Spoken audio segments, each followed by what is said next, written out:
Jesus aos fariseus: havia um homem rico que se vestia com roupas finas e elegantes e fazia festas esplêndidas todos os dias. Um pobre chamado Lázaro, cheio de feridas, estava no chão à porta do rico. Ele queria matar a fome com as obras que caíram na mesa do rico.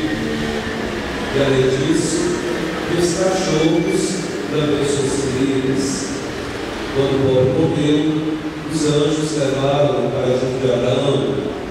Morreu também o rico e foi enterrado na região dos mortos, no meio dos tormentos.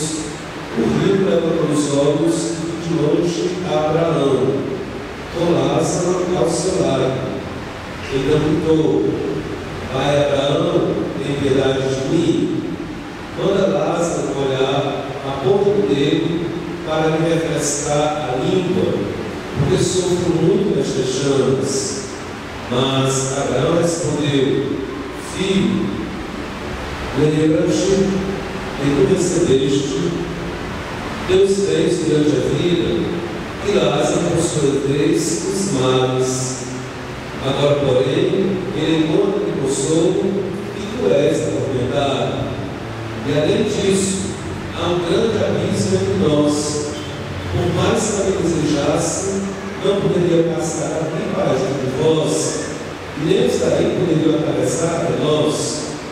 O rico insistiu: Pai, suplico, manda Lázaro à casa de meu pai, porque eu tenho 5 irmãos. Manda preveni-los para que não venham também eles para enxugar o tormento. Mas Abraão respondeu: Eles têm Moisés e os profetas, que os escutem. O rico insistiu: Não, pai Abraão, mas se dos mortos for até eles, certamente vão se converter.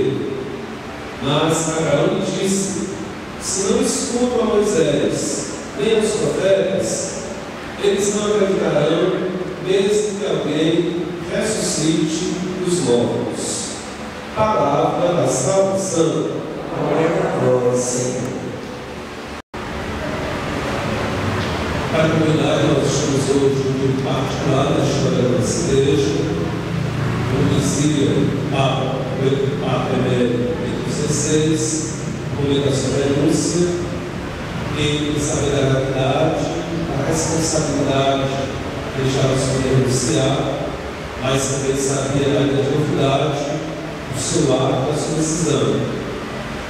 Já após esse momento da sua renúncia, nós vamos começar a escutar diversos debates que já está programado em alguns canais hoje à noite, quais serão os novos rumos da igreja. É claro que a igreja vai procurando se adaptar, como dizia o Papa Paulo VI, é preciso ter fazer um ajustamento, uma atualização da sua mensagem, da sua maneira de pregar, para o que nós vivemos. Como também falava o Papa João Paulo II, que era preciso nós também fazermos uma nova evangelização, quer dizer, de novos meios, novos métodos, para levar o Evangelho de Jesus Cristo ao mundo. Mas é claro que nós devemos mudar aquilo que nós precisamos mudar, particularmente na publicidade do nosso testemunho. Nesse momento, todos nós também, tanto pela aparência, como pelo espaço que vai acontecendo na igreja, nós precisamos zelar pela nossa conversão e pelo nosso testemunho, mas tem algo que não vai ficar na igreja. Apesar de muitas coisas ir mudando, é que nós vamos continuar a ler, a proclamar o Evangelho de Jesus Cristo no momento da celebração da Santa Missa. E sempre nós vamos continuar a ser impactados por essa mensagem tão forte do nosso Senhor. E nós vamos continuar a celebrar a Santa Missa, o mistério pascal, a morte e a ressurreição, e participar da mesa do Senhor e do corpo sagrado. Então, essa essência, esse núcleo da igreja, é claro que haverá permanecer tantas coisas que estão sendo ditas aí na igreja hoje em dia, recitando a palavra do nosso Mestre, nosso Senhor Jesus Cristo, a quem desejamos e servimos, e continuamos a nos inflamar, a nos renovar pela força dessa palavra. Hoje nós temos aqui uma palavra muito forte do nosso Senhor, do Evangelho de São Lucas, que é uma palavra que ao mesmo tempo o Senhor fala da vida eterna, fala do nosso julgamento, dos nossos atos, fala da nossa solidariedade para o outro. Essa palavra também, essa parábola, essa história que nós encontramos no Evangelho de São Lucas, nos chama a atenção também para a denúncia das desigualdades do mundo que nós vivemos. Quando nosso Senhor estava falando, então, desse rico, desse pobre Lázaro, ele estava denunciando aquela forma que a sociedade do seu tempo vivia, que aquilo não era para dar ao Senhor.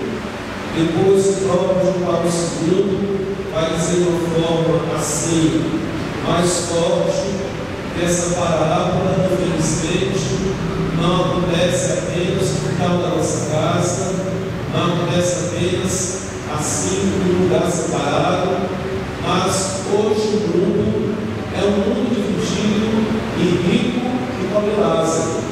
Essa parábola ela tomou proporções mundiais, que ao invés da humanidade procurar a sua inteligência com os dons que Deus nos concedeu para resolver os graves problemas da vida, nós vamos ver que, infelizmente, após 2 anos do anúncio do Evangelho, nós encontramos situações críticas e díspares dentro do mundo que nós vivemos. Então, esse Evangelho, ele nos chama a atenção para muitas coisas que nós precisamos, como cristãos, sim, procurar ter um testemunho autêntico de solidariedade humana, de justiça, dentro daquilo que nós podemos viver e considerar como certo, sem esforçar neste sentido. Dizia também o Papa Paulo VI que a igreja precisa servir o mundo, se colocar mais servidora cada vez mais na justiça, e isso é uma responsabilidade que nós temos, mas não ao gosto público.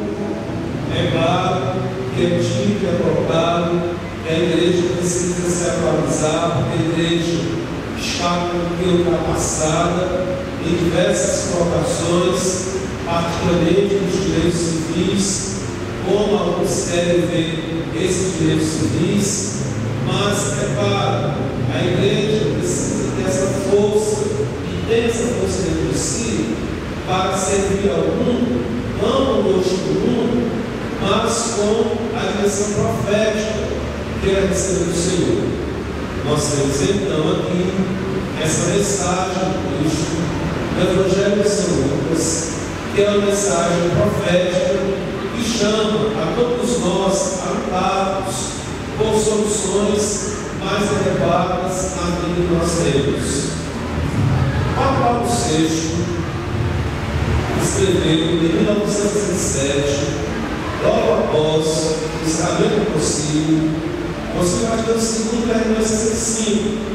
Lá no concílio havia uma grande encíclica chamada Gaudium Spes, que é considerada a Constituição Pastoral da Igreja.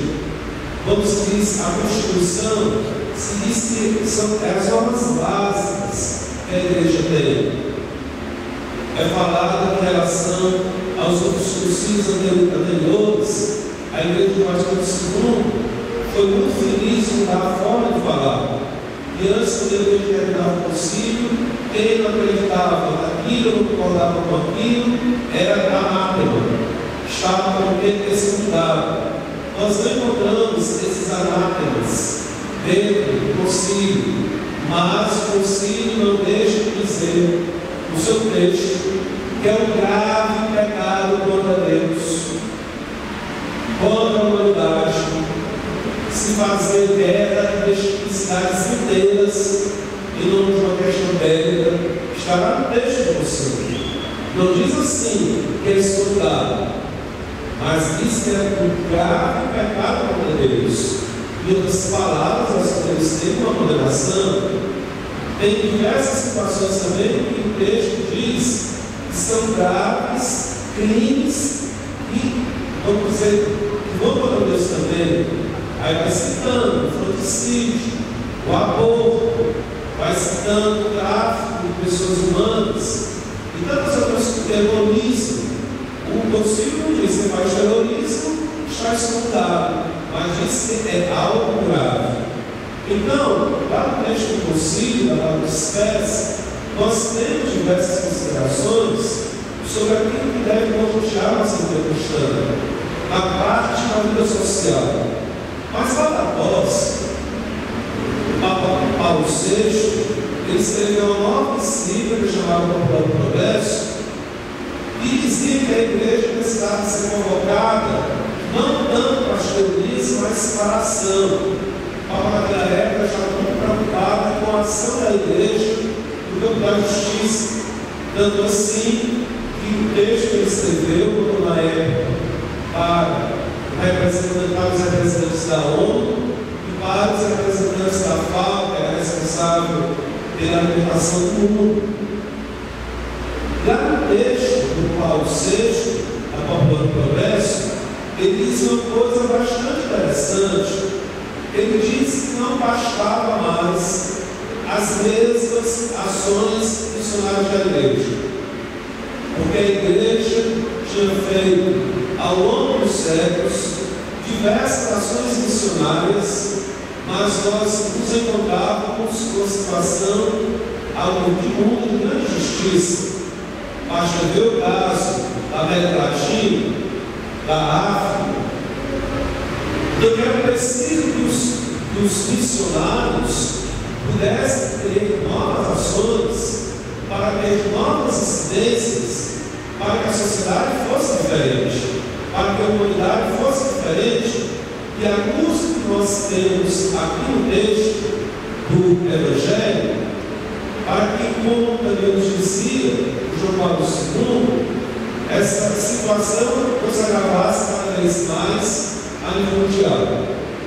E nós temos tanto no testemunho do Paulo VI, a preocupação da sociedade pudesse ser diferente, como nós temos também os antecessores do Paulo VI, como nós temos também o testemunho do Papa João Paulo II.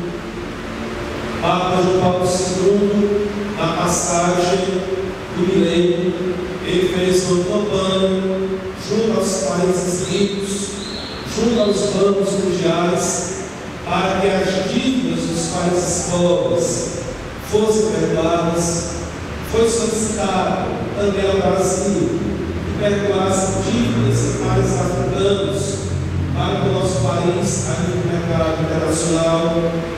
Então nós vamos acompanhando que a igreja, ela vai dentro do possível, sendo essa voz profética no mundo que nós vivemos.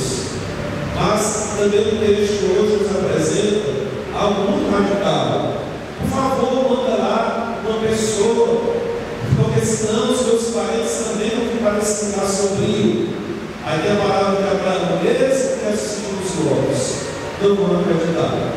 Agora mesmo, vai estar em visita na nossa cidade, a Glória Paulo, que é uma colombiana, que eu falava no testemunho dela, e disse que morreu incendiada, quando recebeu um raio, que a incendiou, que a matou, depois se ressuscitou, foi ao nome do Cristo. O testemunho dela eu acho bastante coerente e verídico, mas tem pessoas que não acreditam. Aquilo ali é como uma coisa qualquer que ele faz como ele fez. Mas é interessante porque Abraão, o personagem de Abraão, diz aqui no texto, eles têm a lei dos profetas. O que era a lei dos profetas? Era o texto do Pentateuco, era o texto dos profetas. Eles têm as palavras dos profetas. Se eles ouvirem a palavra de Deus e nos converterem, é como se não tivesse mais jeito. Então o texto também nos apresenta o grande valor, a grande importância que a palavra de Deus deve ter em nossas vidas. Nós não podemos ouvir a palavra de Deus como se estivesse ouvindo alguma história da carochinha, alguma coisa que não nos comprometa, alguma coisa que seja verdadeira, alguma coisa que não nos provoca. Porque é esta palavra que é suficiente para nos converter. Muitas vezes a gente desejaria pensar até ver trovões, milagres de todo jeito, todo tipo de cura, disse ressurreição, mas o texto aqui nos apresenta o que é essencial, o que é mais importante para a gente se converter, cada um de nós temos, que é a palavra de Deus. Agora, nós não podemos fazer como aquele rico, como a família daquele rico, que tanto faz como tanto fez ouvir a palavra de Deus. Nós também não podemos fazer com outras pessoas que também ouvem a palavra de Deus e não seja convocar para a mudança. Então, que essa palavra ela possa nos interpelar dentro da nossa realidade, porque também Deus nos fala, tanto a comunidade como todos nós, mas também nos fala a cada um de nós. É interessante a gente ver que é narrado no texto de Pentecostes, quando o Espírito Santo desce sobre os apóstolos. Na verdade, o texto dele faz uma afirmação sobre o que é uma experiência tanto comunitária como individual. É a experiência individual que dá força na comunidade, e a experiência da comunidade que dá força na vida pessoal. Então nós precisamos, cada um de nós, fazemos parte da igreja, fazemos parte dessa comunidade, levar a sério, seja provocado pelo Senhor, e sermos hoje essas testemunhas vivas que o Evangelho precisa para que esse Evangelho de fato seja ungido. Louvado seja nosso Senhor Jesus Cristo. Vamos dizer, uma grande alegria aqui na igreja, podemos fazer esse momento de oração pelo local de São Pedro, pela cadeira de São Pedro.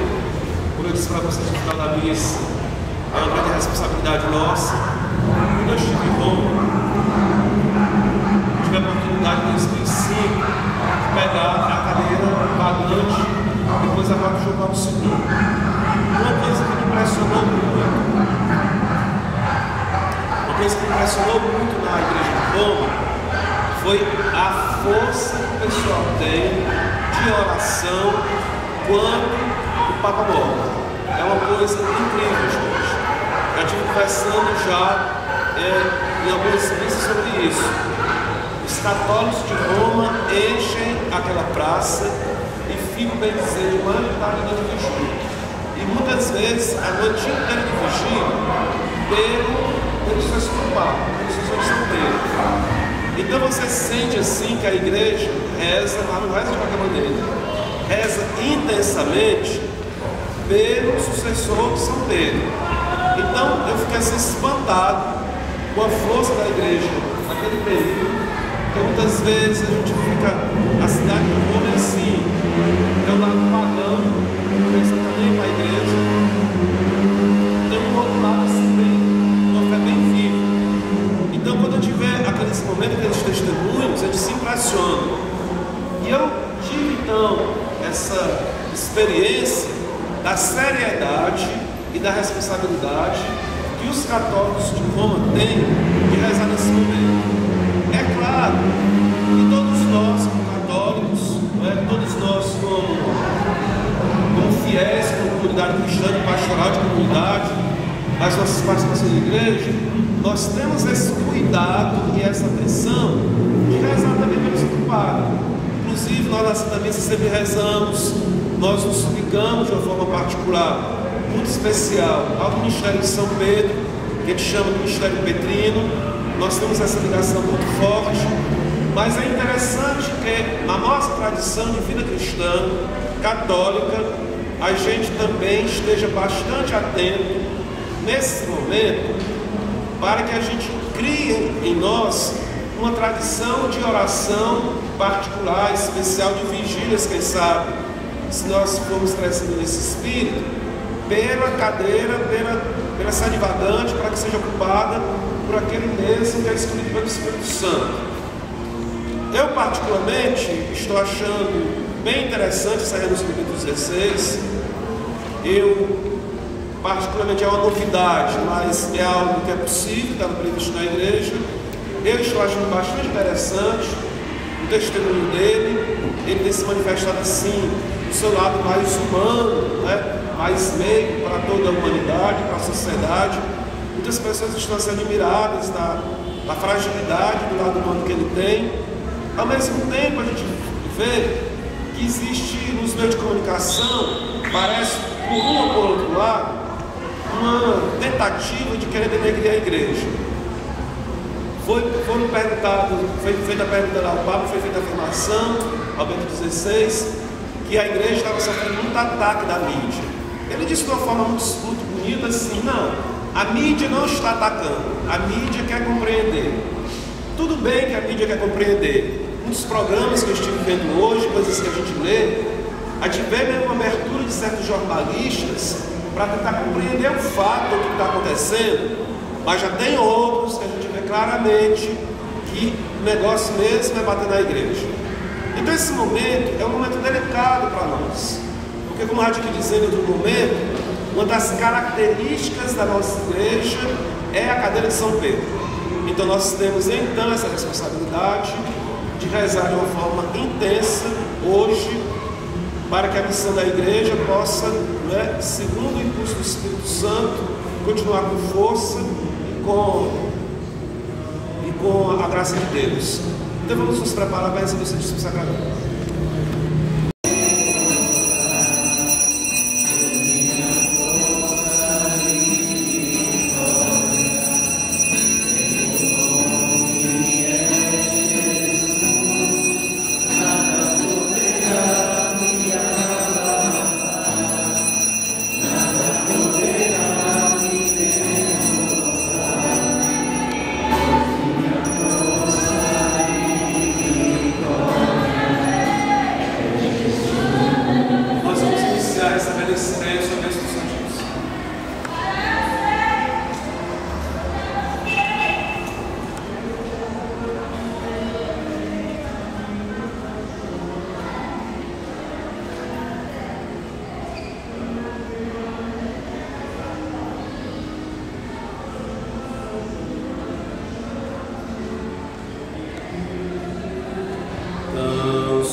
Deixar-se de morar a nossa paixão, concedei-nos a veneração, pelos sagrados do nosso corpo, do nosso sangue, que experimentemos sempre em nós a sua graça redentora, nossa diferença em nós, pelos séculos dos séculos. Amém. Bendito seja Deus. Bendito seja Deus. Bendito seja o Santo Nome. Bendito seja o Santo Nome. Construirei a minha igreja. O grande inferno nunca poderá vencer. Eu lhes darei as chaves do reino dos céus. Tudo que cuidares na terra será cuidado nos céus. Tudo que desligares na terra será desligado nos céus. Palavra da salvação. Recebemos o texto do Evangelho. Lembremos ao Senhor suas próprias palavras. Tu és Pedro, sobre esta pedra construirei a minha igreja. Tu és Pedro, sobre esta pedra construirei a minha igreja. Tu és Pedro, sobre esta pedra construirei a minha igreja. Tu és Pedro, sobre esta pedra construirei a minha igreja. Tu és Pedro, sobre esta pedra construirei a minha igreja. Tu és Pedro, sobre esta pedra construirei a minha igreja. Tu és Pedro, sobre esta pedra construirei a minha igreja. Tu és Pedro, sobre esta pedra construirei a minha igreja. Tu és Pedro, sobre esta pedra construirei a minha igreja. Tu és Pedro, sobre esta pedra construirei a minha igreja. Tu és Pedro, sobre esta pedra construirei a minha igreja. Glória ao Pai, ao Filho e ao Espírito Santo. O poder do inferno nunca poderá vencer. O poder do inferno nunca poderá vencer. O poder do inferno nunca poderá vencer. O poder do inferno nunca poderá vencer. O poder do inferno nunca poderá vencer. O poder do inferno nunca poderá vencer. O poder do inferno nunca poderá vencer. O poder do inferno nunca poderá vencer.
diante de Jesus. No nome da leitura de hoje, o profeta Jeremias falava que bendito o homem que confia em Deus, que põe sua confiança no Senhor. Nessa hora, Senhor Jesus, tua igreja, tua política aqui presente, Senhor Jesus. Nós queremos confiar, Jesus, plenamente, nos abandonar na tua presença, Senhor, sabendo que é o Espírito Santo, a alma da igreja. Nós queremos voltar os nossos olhares, Senhor, os nossos corações para Ti, mas que nessa hora, Senhor Jesus, nossas orações, e por um momento, Senhor Jesus, Pedro 16 chegou a falar nesses dias passados, que ele quase sentiu a oração da igreja, quase que fisicamente. Nesse momento nós direcionamos a nossa intercessão, a nossa adoração, Jesus, a cidade do Vaticano, Senhor Jesus, a todos aqueles que estão reunidos, estadiários, Senhor Jesus.